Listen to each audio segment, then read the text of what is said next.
Hi, side giggers. So we started the week off and we were talking a lot about your why and business purpose. And I thought it'd be really good if we went into that a bit more, so you could really understand why I'm banging on about why you need to have a purpose and be clear about what your purpose is before you start a business. So that's what we're going to do. And the first thing that I'd like you to think about is a question. I'd like you to be really honest. How many of you who already have your businesses open struggle finding reliable clients who are happy to pay your prices on time? Raise your hands. Well, you're not alone, because finding new clients is one of the hardest things that new business owners will have to face. It really is. And sometimes it seems unfair because you see some businesses and they succeed in building cult-like following. I mean, they really have an audience who will go to the ends of the earth to buy whatever it is they're selling. People like Apple and Amazon, or Tony Robbins, or anybody who has that real strict following, people who will go to the ends of the earth to be with them. Whereas others who do similar things just as well, or maybe even better, just don't have that cult following. They don't have that willing audience. I mean, when a new iPhone gets released, there are queues overnight of people wanting to get the latest issue, the latest model. But there are dozens of smartphones that are better equipped, that are cheaper, Android alternatives that don't have that kind of queue or waiting list. So why can an iMac command the rates that it does versus a Windows, which is a Windows Mac, a laptop, sorry, which is about 3 times as much? Why? I've got an iMac, I've got an iPhone, I've got everything. I paid something like 10 times as much for my Siri sound pod, HomePod, than I did for any of my Amazon Echo Dots. And the sound quality is good, but it's not better functionally. So why is that? Is it just marketing? Is it branding? Is it true product differentiation? What is it? Well, here's the problem with business today. It's that you've got increased competition. You've got so many people doing whatever it is you do. For instance, I'm a coach. There are hundreds of thousands of coaches across the world. It seems like the markets are saturated because there are just so many people competing for the audiences out there, competing for the marketplace. And people are competing not just geographically, but across borders, thanks to technology. So what that's led to is an over-reliance on things like social media and tech. So we spend a lot of time wondering and worrying about what's the best platform to use, how many times a day should I post, what kind of content should I post, do I give away more, do I give away less, how do I manage it? And then as consumers, we find ourselves completely bombarded with demands for our precious time, money, and attention. It's all free, free, free. Free webinars, free tutorials, download this free crib sheet, this guide. It becomes so hard to stand out from the crowd. Because to stand out, you have to go above being good. You've got to be exceptional. But how? Well, the answer is purpose, as I've been saying. It's that ikigai. I don't know if you guys remember me talking about ikigai last week, but ikigai is the Japanese word for a reason to live, or a reason to jump out of bed in the morning. So companies like Apple or Google or Amazon, they've unlocked the key to business in the 21st century. And it's not a widget. It's not a web page or a blog. It's not a massive ad spend or giveaways or marketing employees. It's not even any sneaky, shady sales tactics. It's purpose. Your business purpose should affect every aspect of your operations, and it should drive all your key decisions as a business owner. Why? because it pays. In 2015, a Harvard Business Review study showed empirically, this is scientific evidence, that companies with a clearly understood business purpose economically outperform those without by between 7 and 16%. That's a significant margin. So purpose-driven companies make more money, but they also have more engaged employees and more loyal customers. They're better at innovation and transformational change. So it's easier, it seems, to win the game if you care about the game, if it really matters to you. And that's what purpose is all about. Okay, so that's what purpose is about. But how do you know if you found your purpose? You've got this great idea. How do you know if that is what you are destined to do? It's relatively straightforward. And it's this. There are 4 areas you can invest your time and energies. There's the things that you love doing, the things that you're good at doing, the things you can get paid for doing, and the things that the world needs doing. So I want to share something with you guys that will help you to visualize and explain whether or not it is you've actually got your business purpose. So if you bear with me a second, I will share my screen with you.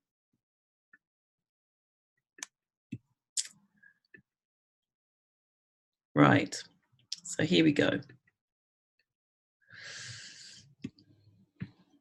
Just move this out of the way. So, okay, so as I said, you've got 4 areas where you can concentrate your time. Things that you love doing, the things that you're good at doing, things you can be paid for doing, and the things that the world needs doing, okay? So let's have a look at the first area in this Venn diagram. Passion. Passion is where what you love doing and what you're good at doing meet.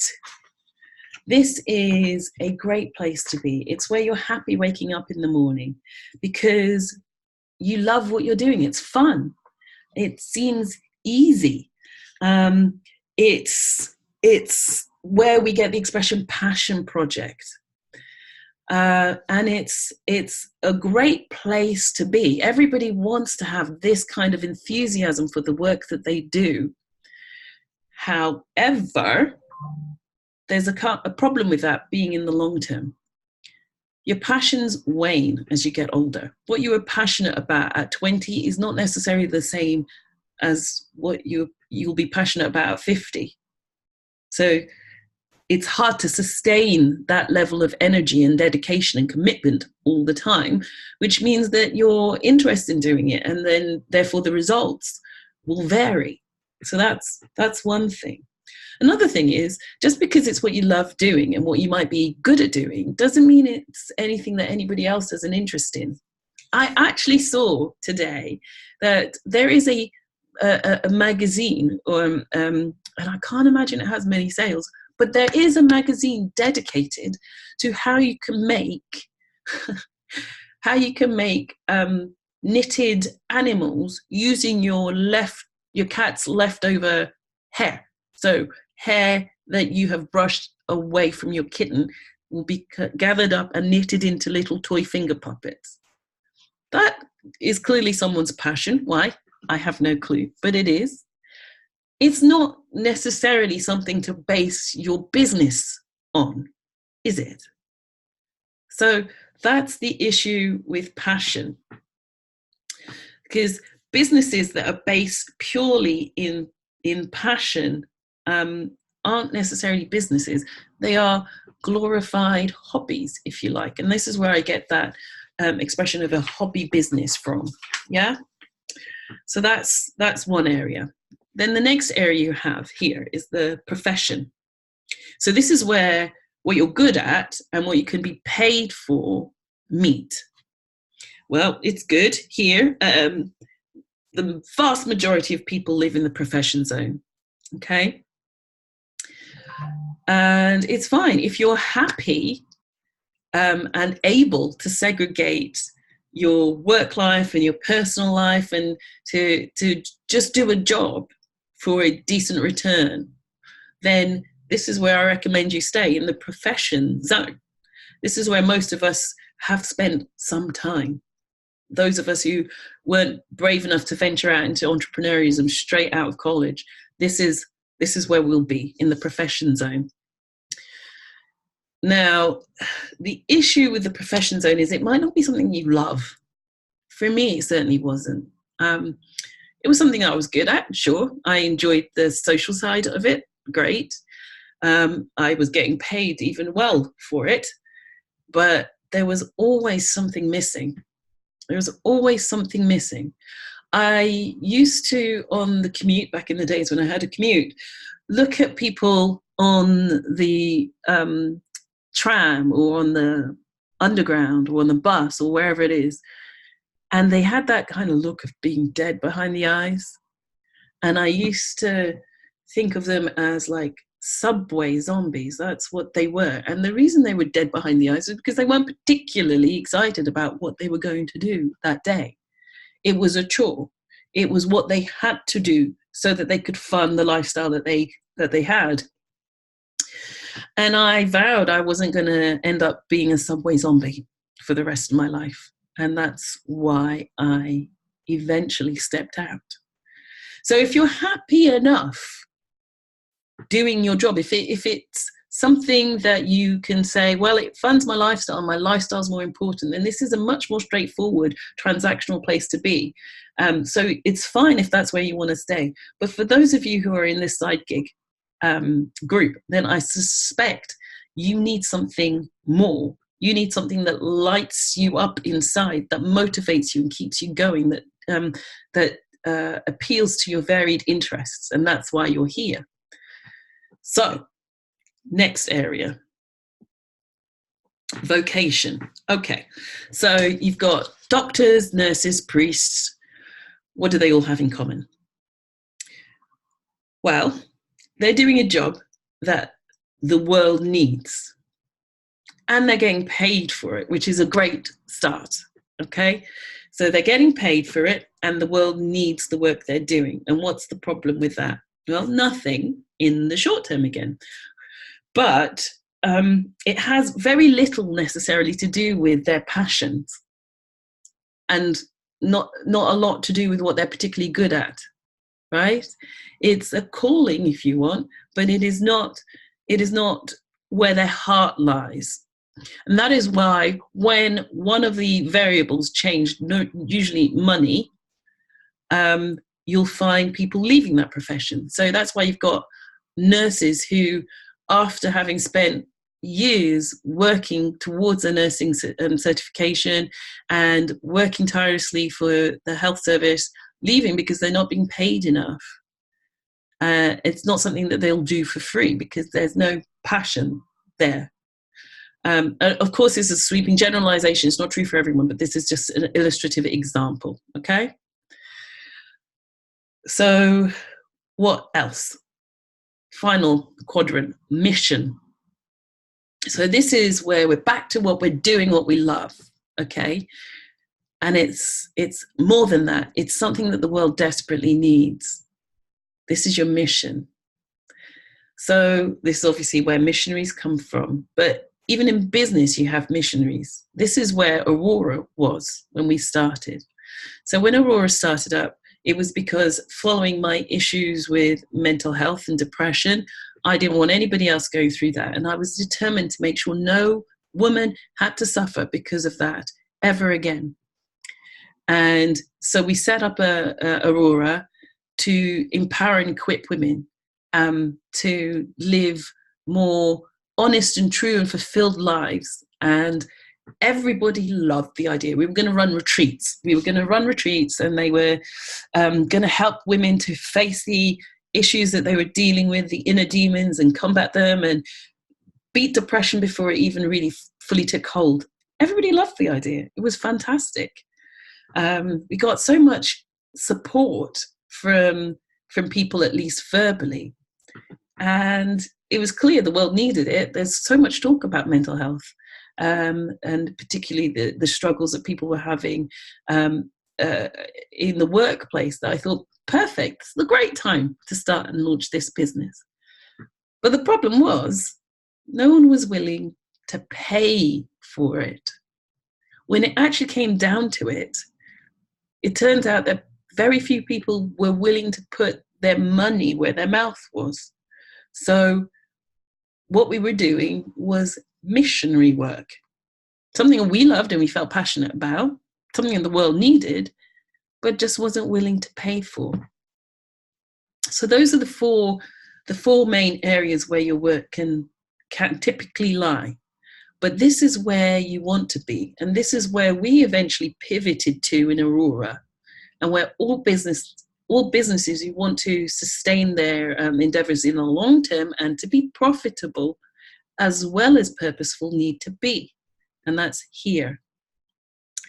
This is the sweet spot. This is your ikigai. Okay, this is where all the four worlds collide, where your passion meets your profession, meets your vocation, meets your mission. So you love what you're doing, you're good at it, you can be paid for it, and the world wants it. This is where you want to be. So I hope that made sense. I think it's made it a bit clearer for me. And what you need to do is make sure that the business that you have is in this zone. So how you do that, quite simply, is research. Is it something that you love? Something that you're passionate about? Are you good at doing it? Have people told you you're good at doing it? Is it something you can be paid for? Are others being paid for it?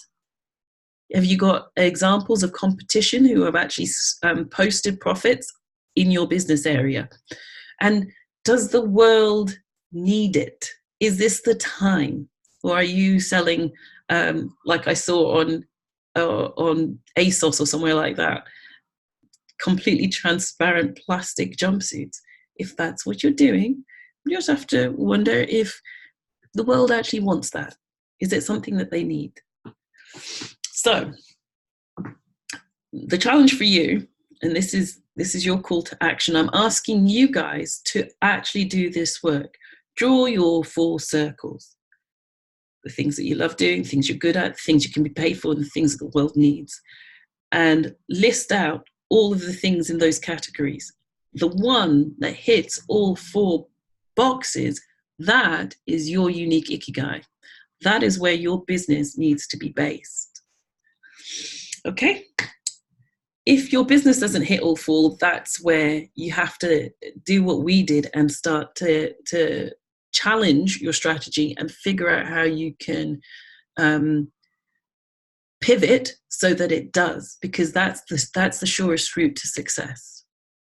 So that's purpose. That's why it matters. That's why we've been focusing on this for the first week, because it is the foundation of setting up your business correctly. I'd love to know how you get on. I'd love for you guys to do this, complete your purpose Venn diagram. If you don't have to share the results with us, because this is personal to you, I understand that. But if you could let me know how you get on in comments in the video, that'd be great. And also feedback on how you found this video, if you found it was useful. Do you have any questions? Do you need me to explain anything a bit more? Just let me know.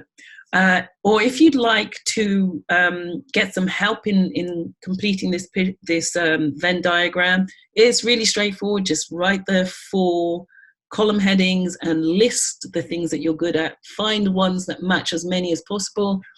That is your ikigai. If you can get all 4, then you've hit the jackpot. But if you do have any questions, drop them in the comments, and I look forward to seeing you guys again soon. Have a fantastic weekend, and we'll look forward to starting the week with you again on Monday.